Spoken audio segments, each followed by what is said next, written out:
ইয়াসিন ওয়াল কুরআনিল হাকীম। ও ইয়াসিন, হিকমতে ভরা কোরআনের কসম। ইয়াসিন বলে ডাক দিচ্ছেন, সামনে না থাকলে ডাক কেমনে দেয়? বোঝা গেল সামনে ছিলেন, বোঝা গেল নবীজি সামনে ছিলেন। তো নবীজির রূহে মুকদ্দাসকে সামনে নিয়া আসমান জমিন সৃজনের 1000 বছর আগে আল্লাহ পাক তার দোস্তরের সামনে নিয়ে কোরআনে কারীমের তিলাওয়াত করেছেন। ইয়া আদম উসকুন আনতা ওয়া যাওজুকাল জান্নাহ, ইয়া নূহ ইন্নাহু লাইসা মিন আহলিক, ইয়া ইব্রাহিম قد صدقت الرؤيا, ইয়া যাকারিয়া ইন্না নুবাশশিরুকা বিগুলামিন ইসমুহু ইয়াহইয়া, ইয়া ইয়াহইয়া খুযিল কিতাবা বিকুওয়া ওয়া মা তিলকা বিয়ামিনিকা ইয়া মূসা, ইয়া দাউদ ইন্না জাআলনাকা খলিফাতান ফিল আরদ ওয়া ইয ক্বালা আল্লাহু ইয়া ঈসা ইবনে মারইয়াম। এই 8 আয়াতের 8 অংশ করলাম। 8 জন নবীকে আল্লাহ পাক নাম ধরে ডাক দিয়েছেন। যারে নাম ধরে ডাক দিয়েছেন তার কালার ঝুলানো দেখে কে আমারে চিনিস, কে তুমি? আমাকে আমার আল্লাহ নাম ধরে ডাক দিয়েছে। ওই নবীর গর্ব দেখে। কিন্তু আর এক নবীকে আল্লাহ তাআলা ডাক দিয়েছেন অনেক, কিন্তু নাম একবারও ধরেন না, একবারও নাম ধরেন। যখনই ডাক দিছেন, এই শুনেন, যখনই ডাক দিছেন সেই ডাকটা কি? চাদর গায়ে ডাক দিছেন, কম্বল গায়ে ডাক দিছেন ও মুজাম্মিল, চাদর গায়ে ডাক দিছেন ও মুদ্দাসসির, চাদরওয়ালা কম্বলওয়ালা, এরকম ডাক। নবীজি বলতেন, আমারে চেনো, আমি কে? বলে কে আপনি? আনা মুহাম্মদ, আনা আহমদ, আনাল মাহি, আনাল হাসির, আনাল আকিব, আনা নবিয়্যুত তাওবা, আনা নবিয়্যুর রাহমা, আনা তাহা, আনা ইয়াসিন, আনা মুজাম্মিল, আনা মুদ্দাসসির, আনা বাশির, আনা নাজির, আনা দাঈ ইলাল্লাহ। আমার মাওলার যখন যেমন মনে চায় নতুন নতুন নাম দিয়ে আমারে ডাকে। কি করে না? ওই নাম দিয়ে ডাকে না, যে নাম আল্লাহ পাক রাখছে সেই নাম না, নতুন নতুন নাম দিয়ে আল্লাহ তাআলা ডাকছেন। হ্যাঁ, ডাক দিবেন কিয়ামতের দিন, আল্লাহ পাক নাম ধরে ডাক দিবেন খুব আদর করে। হাসরের ময়দানে ওই দিন ডাক দিবেন আল্লাহ পাক, যখন নবীজি সিজদায় পড়বেন, সিজদায় পড়ার পরে আল্লাহ পাক কুদরতি হাত নবীজির মাথায় রাখবেন আর রাইকে বলবেন ইয়া মুহাম্মদ, ও মুহাম্মদ। ওই দিন ডাক দিবেন, ওই ডাক দিয়ে বলবেন ইরফা রাসাক, মাথা উঠাও। কিন্তু দুনিয়াতে যত ডাক দিছেন, দুনিয়ায় থাকা অবস্থায় সব ডাকের সময় নতুন নতুন নাম দিয়ে ডাক দিছেন, ওই নাম ধরে ডাক দেন। এমন শানওয়ালা নবী। তো আল্লাহ পাক সূরা ইয়াসিনের তিলাওয়াত করতেছেন, ইয়াসিন নবীজির নাম। এখন আমার দিকে লক্ষ্য করেন তো, আল্লাহ পাক বলতেছেন ইয়াসিন ওয়াল কুরআনিল হাকীম। ও ইয়াসিন, হিকমতে ভরা কোরআনের কসম। ইয়াসিন বলে ডাক দিচ্ছেন, সামনে না থাকলে ডাক কেমনে দেয়? বোঝা গেল সামনে ছিলেন, বোঝা গেল নবীজি সামনে ছিলেন।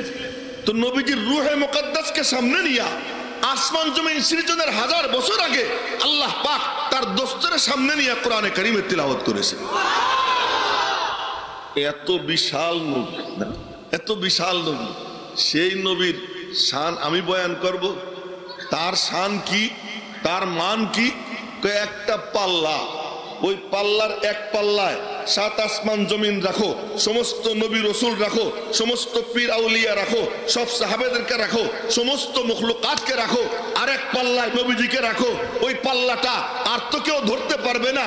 ওই দাড়িটা রব্বুল আলামিনের কুদরতি হাতে যাবে, তিনি মাপবেন, তো সমস্ত কিছু উঁচা হয়ে যাবে, আমার নবীজির পাল্লা নিচে হয়ে যাবে। এত বড় রসুল, তার শান বয়ান করব আমি। রব্বুল আলামিন যেখানে বলেন আলাম নাশরাহ লাকা সদরাক, তোমার সিনা। রব্বুল আলামিন বলেন ওয়াদ-দুহা, তোমার নূরানি চেহারার কসম। ওয়াল-লাইলি ইযা সাজা, তোমার কালো জুলফির কসম। রব্বুল আলামিন যার চেহারার কসম খায়, যার চুলের কসম খায়, আর আমি বলবো তার সিরাত। আমি তার সিরাত কেমনে বয়ান করব? হ্যাঁ, তবুও একটু নাম লেখানো যায়, নাম লেখানো যায়। হাঁটা দিলেই তো ছবি উঠে যায়, ক্যামেরা তো সেট করাই থাকে। ওই ইউসুফ আলাইহিস সালাম যখন মার্কেটে উঠলেন, তো ওনাকে কেনার জন্য কোটিপতি শিল্পপতিরা কোটি কোটি টাকা নিয়ে রওনা হয়েছে। তো এক বুড়িমা লাঠিবট দিয়ে দিয়ে যায়। তো মানুষ জিজ্ঞেস করে, বুড়ি কোথায় যাও? দেখি ইউসুফরে কিনা যায় কিনা। সুবহানাল্লাহ 3-4 জন বলছে, বাকিরা বলে না, মনে করে যদি গুনাহ হয় না। বলেন না সুবহানাল্লাহ? আচ্ছা, তো বুড়ি কয়ে যে দেখি কিনা যায় কিনা। তো বলে তোমার মাথা খারাপ, কি দিয়ে কিনবা? তো বুড়িদের দামি জিনিস তো আসলের গাইটে থাকে। তা আসলের গাইড খুইলা তার থেকে সুতার গুটি বের করছে। কই সুতার গুটি নিয়ে যেতেছে। সুতার গুটি দিয়ে ইউসুফরে কিনবা, তোমার মাথা খারাপ? কিনতে পারবো না জানি, কিন্তু এও জানি যারা কিনতে যাইতেছে ফেরেশতারা ওদের একটা লিস্ট করতেছে। তা আমি চাই লিস্টের মধ্যে আমার নামটাও থেকে যায়। নবীজির সম্মান বয়ান করতে হলে জিবরাইলের বয়স দরকার আর আবু বকর সিদ্দিকের জুবান দরকার। যদি নবীজির শান বয়ান করতে হয়, তার সিরাত বয়ান করতে হয়, তো জিবরাইলের বয়স দরকার আর আবু বকর সিদ্দিকের জুবানের মতো জুবান দরকার। ও আমার নাই, সুতরাং আমার পক্ষে সম্ভব না। তবে এতটুকু ঠিক যে যারা করছে, যারা করবে, তাদের একটা লিস্ট তো হবে। ওই লিস্টের মধ্যে আমার নাম থাকবে, যারা শুনবে তাদের নামও থাকবে। আমি তার সিরাত কি বয়ান করব? তার নাম রাইখে দিয়েছেন আল্লাহ। বলেন না আল্লাহু আকবার। নাম রাইখে দিয়েছেন কে? আল্লাহ। কেন বললাম এই কথা? যেখানে আমার নাম তো ইয়াহিয়া, আপনারা শুনছেন, এক নবীর নামের সাথে আমার নামের মিল আছে। তো ওই নবীজির আব্বা জাকারিয়া আলাইহিস সালাম, আল্লাহ তো রসাইয়া রসাইয়া কোরআন শরীফের মধ্যে খালি তার মাহবুবদের গল্প করছে। শুনবা, আমার অমুক দোস্ত ছিল, আমার অমুক দোস্ত ছিল, আমার অমুক দোস্ত ছিল। সেই দোস্তের সাথে কি কাণ্ড কারবার আল্লাহ পাক রসাইয়া রসাইয়া কোরআন শরীফ ভৈরে বয়ান করছে। তার মধ্যে নমুনা দুই একটা শুনেই।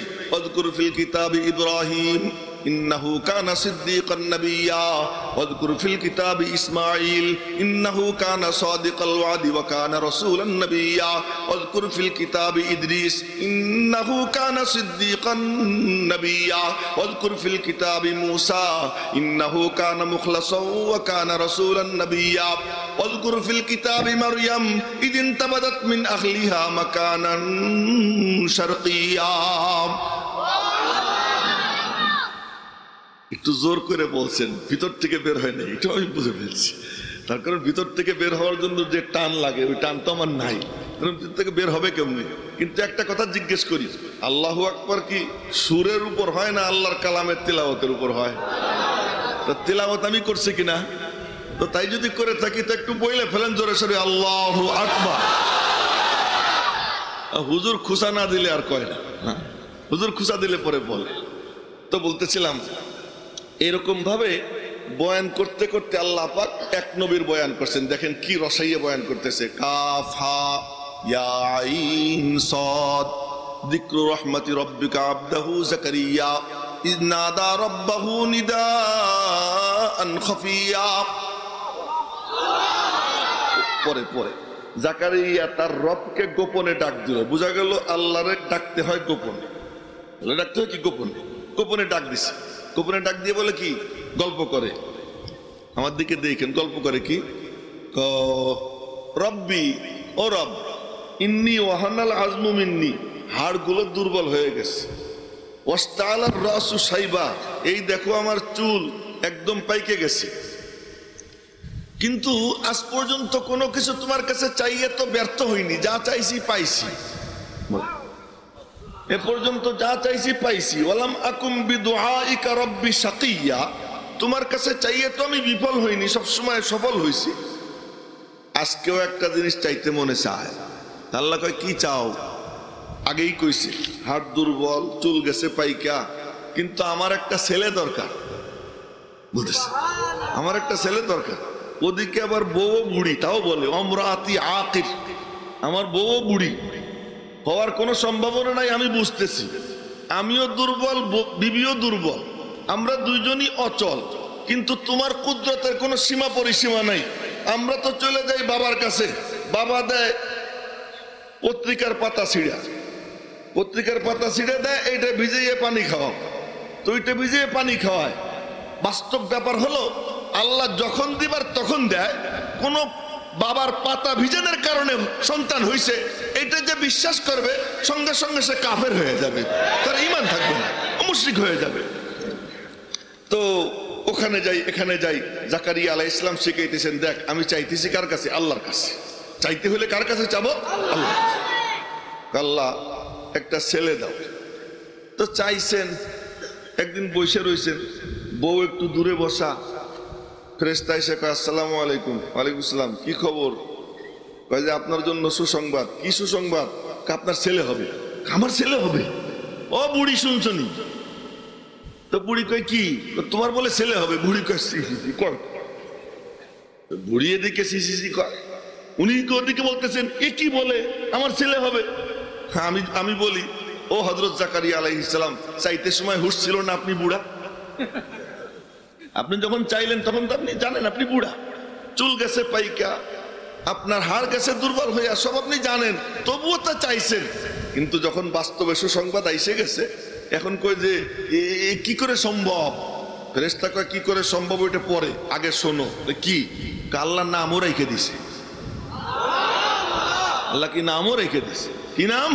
কাইন্না নুবাশশিরুকা বিগুলাম ইসমুহু ইয়াহইয়া লাম নাজআল লাহু মিন ক্বাবলু সামিয়া। একটা ছেলে হবে, তার নাম হবে ইয়াহইয়া। আল্লাহ নামও রেখে দিয়েছেন, একদম আধুনিক নাম, সর্বাধুনিক নাম। ইতিপূর্বে এই নামে আর কেউ আসেনি। তো ইয়াহইয়ার নাম যদি আল্লাহ রাখে, তো নবীজির নাম কি আব্দুল্লাহ রাখছে? ইয়াহইয়ার নাম যদি আল্লাহ রাখেন, নবীজির নাম কি আমিনা রাখছেন? ইয়াহইয়ার নাম যদি আল্লাহ রাখে, তো নবীজির নাম কি আব্দুল মুত্তালিব রাখছেন? না না না, আল্লাহ পাক নিজে আমার নবীজির নাম রেখে দিয়েছে। মুহাম্মদ, আহমদ, দুই নাম। মুহাম্মাদের মধ্যে 4 অক্ষর, একটার মধ্যে তাসদিদ আছে এতটুকু, 4 অক্ষর, মিম হা মিম দাল। আহমদের মধ্যেও 4 অক্ষর, আলিফ হা মিম দাল। আল্লাহর নামেও 4 অক্ষর, আল্লাহ। বলেন না আল্লাহ। আল্লাহ পাকের নামের 4 অক্ষরে কোনো নুক্তা নাই। নবীজির নামের আহমদ 4 অক্ষরে কোনো নুক্তা নাই। আল্লাহর নাম আল্লাহ, এর 4 অক্ষরে কোনো নুক্তা নাই। মুহাম্মাদের 4 অক্ষরেও কোনো নুক্তা নাই। এটাও নুক্তা ছাড়া, ওটাও নুক্তা ছাড়া, এরকম নাম। এরপরে এই 2 নাম মিলে এক কালিমা হয়, সেই কালিমা হলো লা ইলাহা ইল্লাল্লাহ মুহাম্মাদুর রাসূলুল্লাহ। অর্ধেক আল্লাহর, অর্ধেক নবীজির। লা ইলাহা ইল্লাল্লাহ এটা হলো তাওহীদ, মুহাম্মাদুর রাসূলুল্লাহ রিসালাত। একটা মজার কথা শুনেই মনে রাখেন, তা হলো মুহাম্মাদুর রাসূলুল্লাহ, রসুল কয়জন মনে রাখেন, ভুলেন না। রসুল কয়জন? হাদিসে আসছে রসুলের সংখ্যা 313 জন বা 315 জন। কিন্তু কালিমা যত আছে, ইসলামের কালিমা, দ্বীনের কালিমা, সব কালিমার প্রথম অংশ তো একই, লা ইলাহা ইল্লাল্লাহ, একদম আব্বাজান আদম থেকে নিয়ে নবীজি পর্যন্ত। কিন্তু পরের টুকু বেশ কম হয়েছে যে এটা কি হবে। তো সেই কালিমাটা লা ইলাহা ইল্লাল্লাহ, আদম সফিউল্লাহ, লা ইলাহা ইল্লাল্লাহ ইব্রাহিম খলিলুল্লাহ, লা ইলাহা ইল্লাল্লাহ মুসা কালিমুল্লাহ, লা ইলাহা ইল্লাল্লাহ ঈসা রূহুল্লাহ। ঈসা রসুল কিন্তু রসুলুল্লাহ তার কালিমায় নাই। মুসা রসুল কিন্তু রসুলুল্লাহ তার কালিমায় নাই। ইব্রাহিম রসুল কিন্তু রসুলুল্লাহ তার কালিমায় নাই। কোরআনে কারিমে আল্লাহ তাআলা অনেক রসুলদের আলোচনা করেছেন, কিন্তু কাউকে রসুলুল্লাহ বলেন নাই, একজন কেউ বলেন নাই।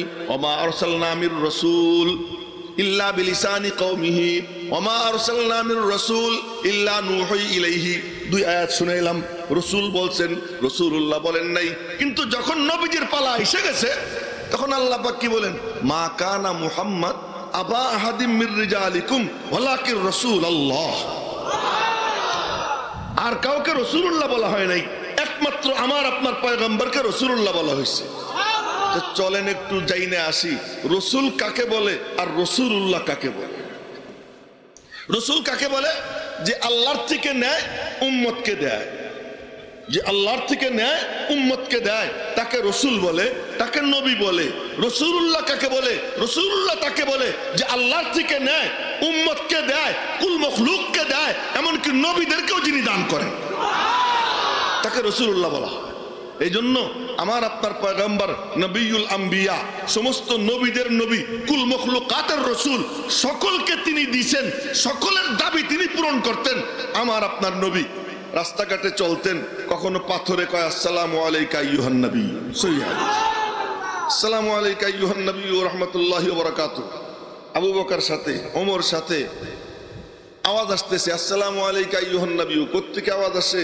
আবু বকর তালাশ করে, ওমর তালাশ করে, কোনো লোকজন দেখে না। সুবহানাল্লাহ, লোকজন দেখে না, লোকজন দেখে না। নবীজি দেখতেছেন আবু বকর তালাশ করতেছে, ওমর তালাশ করতেছে। নবীজি বললেন, তালাশ করে মানুষ তো পাবা না, কত আওয়াজ আসে কোত্থেকে? নবীজি দেখাইলেন, ওই পাথরটার সাথে আমার পরিচয় আছে, ও আমারে দেখলেই সালাম দেয়। পাথরে সালাম দিচ্ছে, আসসালামু আলাইকা আইয়ুহান নাবিয়্যু। পাথরও নবীজির, নবীজি পাথরেরও রসুল। নবীজি মরা খেজুর গাছ, মাথা কাটা, মাথা কাটা মরা খেজুর গাছ, মরা খেজুর গাছে হেলান দিয়ে নবীজি খুতবা দেন। কেমন রসুল তাই বলতেছি, খুতবা দেন। তো এখন খুতবা দিচ্ছেন, খুতবা দিচ্ছেন।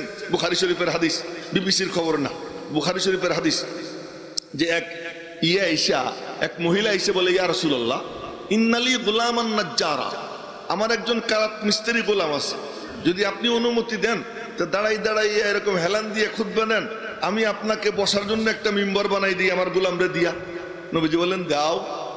তো মিম্বর বানাই দিছে, এই যে মিম্বর, আর ওই যে খেজুর গাছ, বেশি দূর না, অল্প একটু। এখন যারা গেছেন তারা দেখছেন, যারা যান নাই আল্লাহ পাক তাদেরকে যাবার এবং দেখবার তৌফিক দান করেন। তো ওই যে খেজুর গাছ, এই যে নবীজি মিম্বরে বসছেন। এখন বেলালে হাফসি রেডি, আজান দিবে, জুমার আজান দিবে, নবীজি খুতবা শুরু করবেন, আজানের পরে খুতবা শুরু করবেন। তো বেলাল রেডি, কিন্তু হঠাৎ করে মসজিদের মধ্যে কান্নার আওয়াজ। একজন সাহাবীও কান্দে না, কিন্তু কান্নার আওয়াজ আসতেছে। কোত্থেকে? সবাই তাকাই দেখে খেজুর গাছ নড়তেছে, খেজুর গাছ নড়ে। নবীজি মিম্বর থেকে নামছেন, নাইমে গিয়ে খেজুর গাছকে জড়াই ধরছেন। তিরমিজি শরীফের হাদিস, ফাল তাজামাহু, নবীজি জড়াই ধরছেন। আবু দাউদ শরীফের হাদিস, ফা তানাকাহু, নবীজি গলা লাগাইছেন খেজুর গাছের সঙ্গে, গলা লাগাইয়া কানতেছে। আর নবীজি আদর করতেছেন, আদর করতেছেন, আদর করতেছেন। পিচ্চিরা কানলে মা বাবা আদর করে, আর এমন করে, দেখছেন নি কোনো সময়? তো কাসসাবিল্লাযী ইউসাক্কাত, নবীজি সান্ত্বনা দিচ্ছেন, আস্তে আস্তে আস্তে আস্তে ও শান্ত হইতেছে। শান্ত হয়ে গেছে। শান্ত হওয়ার পরে নবীজি বললেন, তুমি কি চাও? তুমি যদি চাও আমি তোমার জন্য দোয়া করে দেই, তো সারা বছর তোমার উপরে ফল থাকবে। খেজুর গাছের মাথা কাটলে তাতে আর ফল হয় নাকি? সারা বছর তোমার উপরে ফল থাকবে, যদি তুমি চাও আমি দোয়া করে দেই। খেজুর গাছ বলেন, না, আমি তা চাই না। কি চাও? আমি চাই যে আপনি আমার সঙ্গে ওয়াদা করেন, হাসরের ময়দানে আমারে আপনি মিম্বর বানাবেন। খেজুর গাছেরও রসুল। নবীজি ইস্তেঞ্জায় যাইতেন।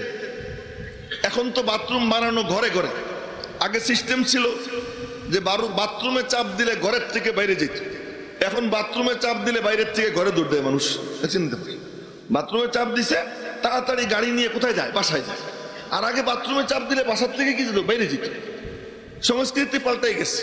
তিরমিজি শরীফের হাদিস, আবু দাউদ শরীফের হাদিস, নবীজি ইদা যাহাবাল মাযহাবা, যখন বাথরুমে যাইতেন দূরে যাইতেন, 1 কিলোমিটার 1.5 কিলোমিটার দূরে যাইতেন বাথরুম সারার জন্য, আর 24 ঘন্টায় একবারই যাইতেন। আমাদের তো কতক্ষণ পর পর যাওয়া লাগে। আমার নবীজির ফিটনেস, বিশ্বের মধ্যে সর্বশ্রেষ্ঠ ফিটনেসের মালিক ছিলেন জনাবে মুহাম্মদুর রাসূলুল্লাহ সাল্লাল্লাহু আলাইহি ওয়াসাল্লাম। তো একবার বাথরুমে যাইতেন, দূরে যাইতেন, কিন্তু দূরে গিয়ে কোথাও বসে পড়বেন। যদি কোনো মানুষ এসে যায়, তা আমার নবীজি লজ্জাশীল ছিলেন। এত লজ্জা, হাদিসে আসছে, কানা আসাদ্দা হায়াম মিনাল আযরাই ফি খিদরিহা, কুমারী নারী যতটা লজ্জাশীল, নবীজি তার থেকেও লজ্জাশীল ছিলেন। এই লজ্জা মুসলমানদের বড় সম্পদ, মুমিনের বড় সম্পদ। এখন তো নির্লজ্জ আর বেহায়াপনার প্রতিযোগিতা চলতেছে, কে কত বেহায়া হইতে পারে, কে কত ওপেন হইতে পারে, মেয়েদেরকে কত ওপেন করা যাইতে পারে, ছেলে মেয়েকে একত্রিত কইরা কিভাবে সমাজটাকে ধ্বংস করা যাইতে পারে। বাপ বসা, ছেলে বসা, মেয়ে বসা, বউ বসা, সব একসাথ হইয়া টেলিভিশন দেখতেছে, নর্তন কুর্দন বিজ্ঞাপন দেখতেছে, তার মধ্যে বেহায়াপনা তাকাই তাকাই দেখতেছে। হায়ার জানাজা হয়ে গেছে। এই হায়া মুসলমানদের কত বড় সম্পদ। তাকাইয়া দেখেন, এক ঘটনা শুনেই। ইমাম আহমদ ইবনে হাম্বল, 4 মাযহাবের এক মাযহাবের ইমাম, ইমাম আহমদ ইবনে হাম্বল 12 বছর বয়সের সময় গোসল করতে গেছেন বন্ধুরা একসাথ। তো বন্ধুরা বলে কি, আহমদ চলো আজকে আমরা সবাই ল্যাংটা হয়ে গোসল করি। 12 বছর বয়স। আমার কথা বলতেছি, আমার বয়স যখন 6-7 বছর, তখনই তো মাদ্রাসায় পড়ি। তো বাড়িতে যখন যাইতাম, বাড়িতে গিয়ে দেখি 15 বছর 16 বছরের ছেলেপেলেরা হাফ প্যান্ট পরা, গ্রামে তো হাফ প্যান্ট খুইলে লাভ দিয়ে গোসল করতে নেমে যেতেছে। কিন্তু আমি পারতাম না। কেন পারতাম না? ওই যে মাদ্রাসায় পড়ছি, এই কারণে। তো ইমাম আহমদ ইবনে হাম্বল উনি তো ওই সময় হাদিস পড়তেন।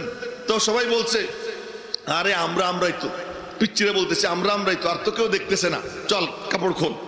উনি বলছেন না, আমি খুলবো না। লুঙ্গি ধরে টান দিছে, খবরদার।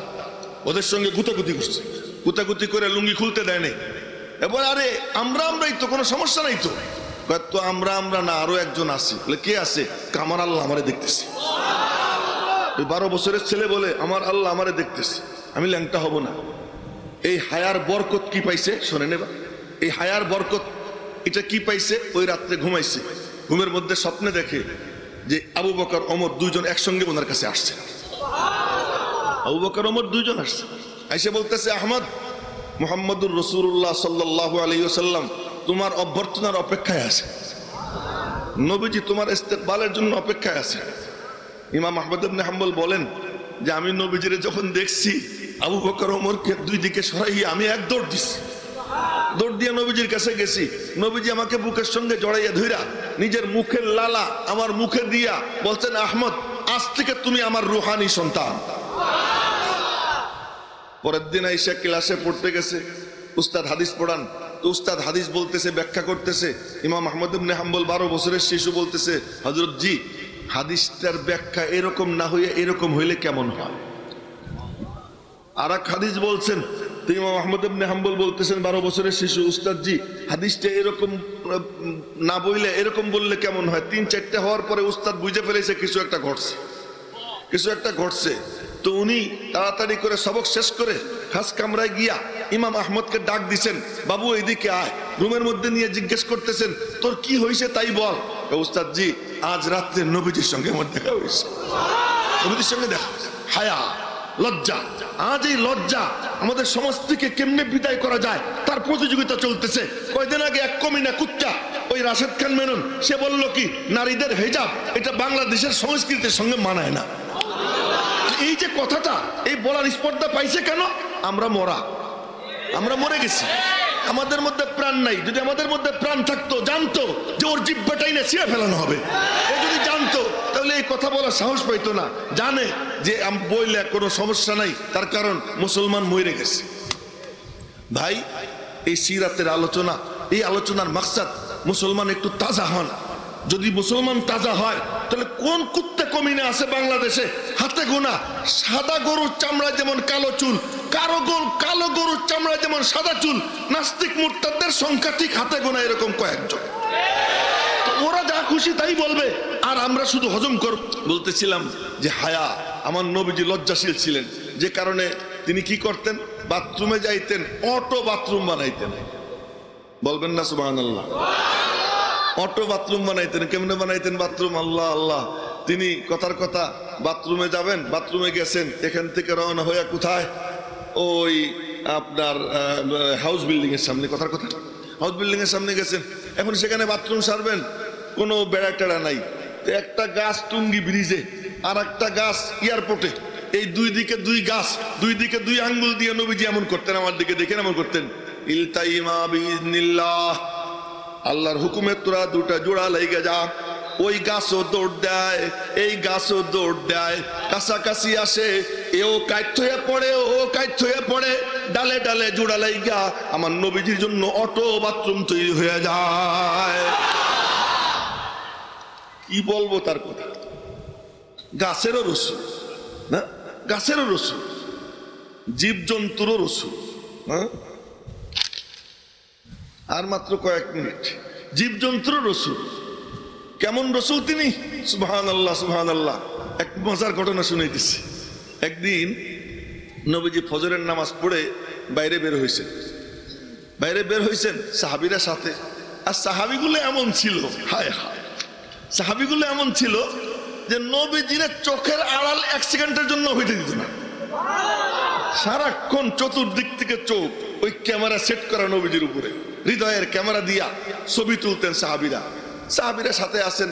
এখন দেখতেছেন নবীজি একদল বাঘ কাতার দিয়ে দাঁড়ানো। তো বাঘগুলো নবীজিরে দেখা মাথা নাড়ায়, কি যেন বলে। সাহাবীরা সব হা করে রয়েছে, নবীজির বাঘ কি করতেছে। নবীজি ছুটে বাঘের কাছে গেছে। বাঘের কাছে যাওয়ার পরে নিচে হইয়া কান লাগাইছে। এখন বাঘে কি কি বললো সাহাবীরা কিচ্ছু বোঝে না। নবীজি ফিরে বললেন, ওরা কি বলছে জানো? কি বললো? ওরা বলল, আপনার সাহাবীদের ছাগল দুম্বা আমাদের খাইতে মনে চায় না, কিন্তু আমাদের খাদ্য তো আল্লাহ পাক গোশতই বরাদ্দ করছেন, তা আমাদের তো গোশতই খাইতে হবে, ঘাস পাতা খাইতে পারি না। তা আপনার সাহাবীদেরকে বলে দেন আমাদেরকে কয় ভাগ দিবে। ওনাদের 100 বকরির থেকে আমাদেরকে শতকরা কয়টা দিবে, 100 দুম্বার থেকে শতকরা কয়টা দুম্বা দিবে আমাদেরকে ওনারা বলে দেখ, ঠিক ওই পরিমাণই আমরা খাবো, এর বেশি খাবো না।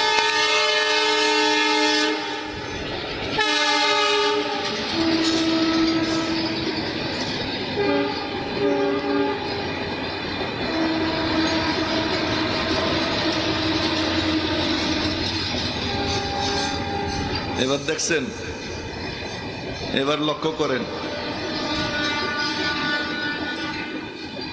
ট্রেনের আওয়াজে আমাদের সবার আওয়াজ চাপা দিয়ে দেয়, তাই না? ট্রেনের আওয়াজ, এই জন্য ট্রেন কি আমাদের থেকে ভালো হয়ে গেছে নাকি? কথা কয় না? হ্যাঁ, তো নাস্তিকদের আওয়াজ অনেক উঁচু, এই জন্য তাদের আওয়াজ ভালো। হ্যাঁ, তো এই কারো আওয়াজ বড় হয়ে গেলে আওয়াজটা ভালো হয় না, হক হয় না। হক হকই থাকে, হক সেটা নিচু, তবুও সেটা কি থাকে, হকই থাকে। তো এবার নবীজি বললেন, তো তোমরা বলে দাও শতকরা কয়টা বকরি ওদেরকে দিবা? ইয়া রাসূলুল্লাহ, আমরা এত কষ্ট করে পালি, আমাদেরটা নিজে আমরা ভাগ করে দিব তা তো পারবো না, আপনি ফয়সালা দিয়ে দেন, ওদের কতটুকু আমাদের কতটুকু। নবীজি বললেন, এই তোমরা তোমাদের বকরি সামলাই রেখো। বাঘদেরকে বললেন, তোমরা যা পারো চিন্তাই করে খাইও। বাঘ সেও তার অধিকার আদায় করে, কার থেকে জানে যে আমার ঠিকানা কোথায়, মুহাম্মদুর রাসূলুল্লাহ সাল্লাল্লাহু আলাইহি ওয়াসাল্লাম। সবাই বলল না সাল্লাল্লাহু আলাইহি ওয়াসাল্লাম? আচ্ছা, এইটারে আমি বাঁশ বানাইলাম না, এমন একটা বাঁশ কান্দে এক বেদুইনের, বাঁশের আগায় ঝুলানো বাইন মাছ দেখছেন নাকি? বাইন মাছ দেখছেন? কুচ্চা দেখছেন? কুচ্চা, কুচ্চা বাইন মাছ জাতীয় একটা জন্তু আছে, ওর নাম আরবিতে দব। এই দব, এটা গুই সাপের মতো দেখতে, কিন্তু গুই সাপ না। এই দব খাওয়া মকরু, কিন্তু জায়েজ আছে খাওয়া।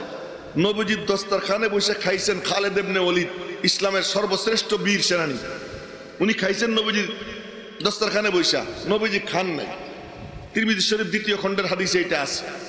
তো ওই দব মরা, এটা বাঁশের আগায় ঝুলানো, নিয়ে যাইতেছে এক বেদুইন। নবীজি কিছু লোকের মাঝে দিনের দাওয়াত দিতেছেন রাস্তায়। মৌলানা সাদ সাহেব বলেন কি, রাস্তাঘাটে দাওয়াত দেওয়া যাবে না, দাওয়াত মসজিদে ডাইকা এনে দিতে হবে, বাইরে দাওয়াত দেওয়া যাবে না। নবীজি দিতেন, কিন্তু উনি নতুন মানে ফর্মুলা চালু করতে চান যে মসজিদেই শুধু দাওয়াত, বাইরে দাওয়াত নাই। আমার নবীজি পথে পথে ঘুরে ঘুরে দাওয়াত দিতেন। তো এই দব ঝুলতেছে, তো নবীজি কথা বলতেছিলেন, ও নবীজিরে চেনে না। তো সাথীরে বলতেছে, এই লোকটাকে, ওই যে বগর বগর করতেছে, আমি আমার বাংলায় বলতেছি, এই বক বক করতেছে লোকটা কে? ওনারে চেনো না? ইনি ওই যে আব্দুল্লাহর পুলা, যে নিজের রসুল বলে এসে। আচ্ছা, তাহলে এই ভাইয়ে ভাইয়ে দ্বন্দ্ব লাগায়, স্বামী স্ত্রীতে কলহ বাঁধায়, বাপের থেকে সন্তানকে ছিন্ন করে, এই তাহলে সেই কাহা? দাঁড়াও, মজা বুঝেই। তো কাছে গিয়ে শুরু করছে গালাগাল। গ্রামের মানুষ যে কেমন গাইলেইতে পারে এ তো আমি ভালো জানি, আপনারা জানেন কিনা জানি না, আমি গালি শুনছি অনেকবার। মানে মুখস্থ দম ছাড়ে না, নন স্টপ গালাগাল করতে পারে না। তো গালাগাল শুরু করছে। হযরত ওমর পাশে দাঁড়ানো, নবীজির বডিগার্ড, ওনার কোমরে তরবারি। তো উনি একটু পরপর খালি তরবারি ধরেন, একটু পরপর তরবারি ধরেন, কিন্তু নবীজির ইশারা পান না, তরবারিও বের করেন না। এক পর্যায়ে হযরত ওমরের ধৈর্যের বাঁধ ভেঙে গেছে। উনি বললেন, ইয়া রাসূলুল্লাহ, অনুমতি দেন, কল্লাটা উড়াই দেই, বেয়াদব গুস্তাখ সীমা লঙ্ঘন করতেছে। নবীজি বলেন, ওমর সবর করো। এই কথাটা মনে রাখবেন, কাদাল হালিমু আইয়াকুনা নাবিয়্যা। নবীজি বললেন, ওমর জানো, ধৈর্যশীল ব্যক্তি নবী হয়েই গেছিল, শুধু নবুয়তের দরজা বন্ধ দেখে হয় না, মানে যার মধ্যে ধৈর্যের গুণ আছে তার মধ্যে নবী হওয়ার যোগ্যতা আছে। তো বললেন, ওমর ধৈর্য ধরো। তো ওমর ধৈর্য ধরছে। গাইলেতে গাইলেতে এক পর্যায়ে দেখবেন কুত্তা ঘেউ ঘেউ করতে করতে একবার এরকম কাইতে হয়ে পড়ে, তাই না? তো যারা গালাগাল করে এরাও একসময় কি কাইতে হয়ে পড়বে। তো ও গালাগাল করতে করতে কাইতে পড়ে গেছে, শেষ, আর গালি পায় না তালাশ করে। তো নবীজি বললেন, তোমার তো অনেক বক্তব্য দিলা, আমার একটু কথা শুনবা? বলো। কেমন ধৈর্য, কেমন পাত্র আমার নবীজির। বলতেছেন কি, তোমার বিশ্বাস হয় না আমি আল্লাহর রসুল? এর এই কথা বলা যায়? যে এতক্ষণ এইরকম গালি বর্ষণ করলো তারে বলতেছেন তোমার বিশ্বাস হয় না আমি আল্লাহর রসুল? না। তা কি হইলে বিশ্বাস করবা বলো তো? তখন ওই যে মরা দব, এই দব এর কোনো অনুবাদ নাই, কোনো ডিকশনারিতে নাই। উলামা ইকরামকে বললাম তালাশ করে দেখেন, নাই। কেন নাই? এটা হয়ই না আরব ছাড়া আর কোথাও।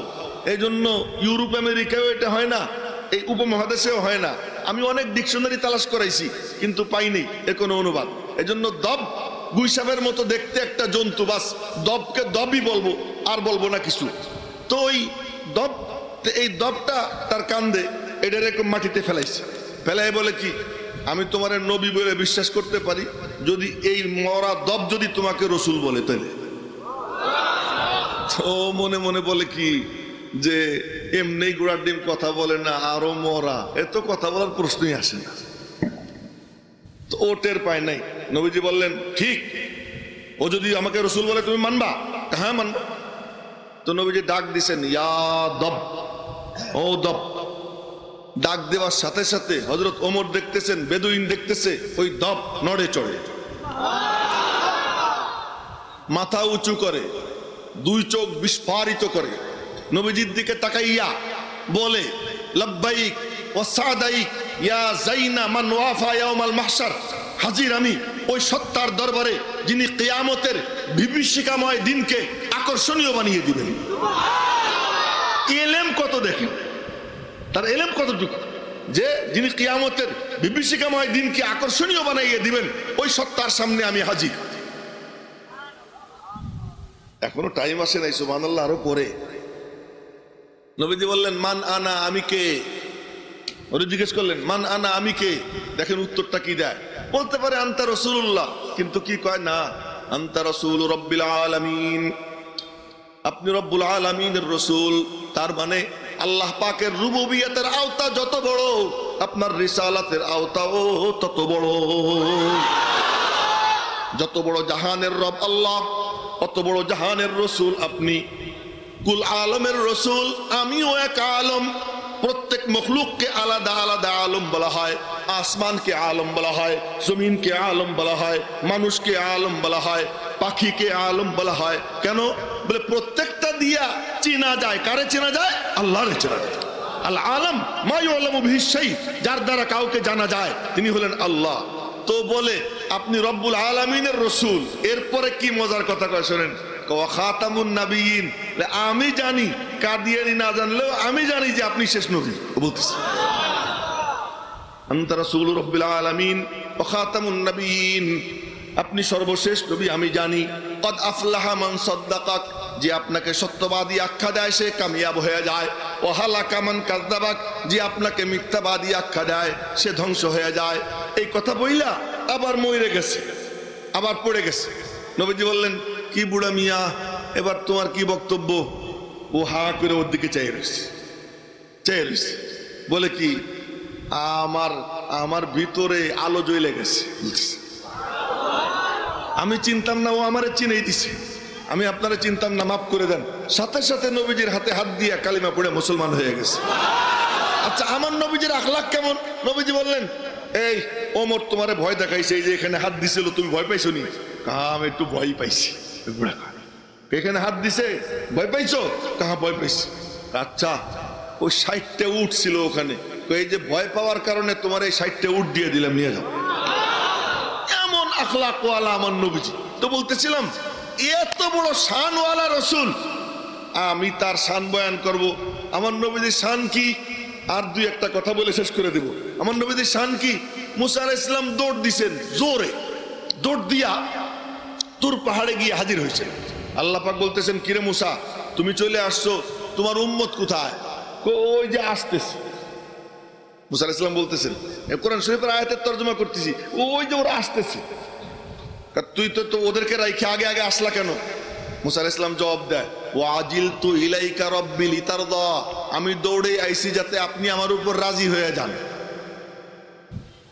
আর আমার নবীজির আল্লাহ কি কয়, ও দোস্ত তোমারে ওরা আজে বাজে কথা বলে, একটু সবর করো, দেখো আমি আল্লাহ কি করবো। বলে কি করবো আল্লাহ? আমি আল্লাহ অপেক্ষায় আছি তোমার জন্য নিয়ামতের ডালা সাজাইয়া আমি দিতেই থাকবো শেষ পর্যন্ত তুমি আমার উপর রাজি হয়ে যাওয়া। মুসা আলাইহিস সালাম দৌড় দেয় আল্লাহরে রাজি করতে, আর আল্লাহ পাক অপেক্ষায় আছেন নবীজিকে রাজি করবেন। বেশ করে আমার নবীজির শান কি, সুলাইমান আলাইহিস সালাম তিনি সিংহাসনে ওড়েন কোথায়? আসমানের নিচে। কোন জায়গায় ওড়েন? আসমানের নিচে। আর নবীজি তিনি কোথায়? 7 আসমান পাড়ি দিয়া আরশে আজিমে মওলা পাকের সামনে গিয়ে হাজির হয়ে যান। তার শান আর কি বলবো, শুধু যে আয়াত তেলাওয়াত করছিলাম ওই আয়াতের তরজমা করে আপনাদের থেকে দোয়া নিয়ে বিদায় নিব। ওনার সিরাত আমি কি বয়ান করব, শুধু এতটুকু বলি যে আল্লাহ পাক রব্বুল আলামিনের পরে যদি কেউ থেকে থাকেন তিনি হলেন জনাবে মুহাম্মদুর রাসূলুল্লাহ সাল্লাল্লাহু আলাইহি ওয়াসাল্লাম। এখন সর্বশেষ যে কথাটা বলবো এই কথাটা আমরা খুব লক্ষ্য করে শুনবো যে কালিমার 2 পার্ট, এক পার্ট লা ইলাহা ইল্লাল্লাহ, এক পার্ট মুহাম্মদুর রাসূলুল্লাহ। লা ইলাহা ইল্লাল্লাহ তাওহীদ, মুহাম্মদুর রাসূলুল্লাহ রিসালাত। লা ইলাহা ইল্লাল্লাহ ভিতরে থাকে, মুহাম্মদুর রাসূলুল্লাহ বাইরে থাকে। আমার আপনার মঞ্জিলে মাকসুদ হলেন আল্লাহ, আর যাওয়ার রাস্তা হলো মুহাম্মদুর রাসূলুল্লাহ। লা ইলাহা ইল্লাল্লাহ পাসপোর্ট দেখানো যায় না, মুহাম্মদুর রাসূলুল্লাহ ভিসা লুকানো যায় না।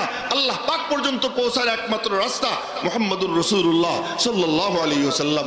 এজন্য কেউ বলবে আমি মুহাম্মাদি, মিছিল করার দরকার নাই। তুমি মুহাম্মাদি হইলে তোমার টুপি কোথায়? তুমি মুহাম্মাদি হইলে তোমার দাড়ি কোথায়? তুমি মুহাম্মাদি যদি হও তোমার বিবি পর্দায় থাকে না কেন? তুমি যদি মুহাম্মাদি হও তোমার ঘরে ডাইনিং টেবিল দস্তরখান নাই কেন? তুমি যদি মুহাম্মাদি হও তো তুমি সুদি কারবার করো কেন? তুমি যদি মুহাম্মাদি হও তুমি জুলুম করো কেন? অন্যের হক নষ্ট করো কেন? ও ভাই, মুহাম্মাদি হইলে মিছিল করা লাগে না, মুহাম্মাদি তার উপরে ভাইসে ওঠে। যদি মুহাম্মাদি কেউ হইতে চায় তাহলে তার নিজের স্লোগান দেওয়া লাগে না, লা ইলাহা ইল্লাল্লাহ ভিতরে থাকে, মুহাম্মদুর রাসূলুল্লাহ বাইরে থাকে। সর্বশেষ কথা, আমার আপনার মঞ্জিলে মাকসুদ হলেন কে? সবাই বলেন মঞ্জিলে মাকসুদ কে? আল্লাহ। আর ওখানে পৌঁছার রাস্তা হলো মুহাম্মদুর রাসূলুল্লাহ। পরিশেষে একটা শের পড়া কথা শেষ করতেছি। সুন্নাত হ্যায় মেরে পেশে নজর কলবো মে আল্লাহ, सुन्नत है मेरे पेशे नजर कल्बों में अल्लाह, रोजा मेरी आंखों में है काबा मेरे दिल में। सुन्नत আমার জীবনের পাখির চোখ বানাইতে হবে, টার্গেট সুন্নত। যে যত সুন্নতের উপর চলবে সে আল্লাহ পাকের তত কাছে চলে যাবে, আর সুন্নত থেকে যে যত দূরে সরবে সে তত আল্লাহ পাকের রহমত থেকে কি দূরে সরে যাবে। দেখেন এই চোখে দেখার যে শক্তি, এই শক্তি দিয়ে দেখা যায়, কিন্তু সূর্যের আলো লাগে, চাঁদের আলো লাগে, না হলে লাইটের আলো লাগে, না হলে তারার আলো লাগে। যদি আলো না হয় তাহলে চোখের আলো দিয়ে, শুধু আলো দিয়ে দেখা যায় না। ঠিক তেমনি ভাবে আল্লাহ পাক ভিতরে যে আকল দিছেন, বুদ্ধি দিছেন, ওই বুদ্ধি দিয়া সঠিক সিদ্ধান্ত কেউ নিতে পারে না। ডক্টর সঠিক সিদ্ধান্ত নিতে পারে না, ডাক্তার সঠিক সিদ্ধান্ত নিতে পারে না, কোন শিক্ষাবিদ সঠিক সিদ্ধান্তে পৌঁছতে পারে না যতক্ষণ পর্যন্ত বাইরের নূর না মিশে। সেই বাইরের নূরের নাম হলো আল্লাহ, রাসূলুল্লাহ, কালামুল্লাহ। আল্লাহ পাক তার কালাম, এই নূর যখন মিশে যায় তো ডক্টরের ডক্টরি তার জন্য জান্নাতের সিঁড়ি হয়ে যায়, ডাক্তারের ডাক্তারি তার জন্য জান্নাতের যানবাহন হয়ে যায়। এক আইনজীবীর উকালতি পেশা, এই পেশাটা তার জন্য জান্নাতের যানবাহন হয়ে যায়। যখন এই নূর মেশে, ওলামা একরাম চান এইরকম মিলন মেলা মিলাইয়া যেন সর্বশ্রেণী পেশার মানুষ, তারা সবাই তো আর মাদ্রাসায় ভর্তি হইয়া ওই নূর কামাই করতে পারে না, তারা যেন এরকম অকেশনে অকেশনে আইসা এই নূর সিনায় নিয়া তারাও যেন নুরানি হয়ে যেতে পারে।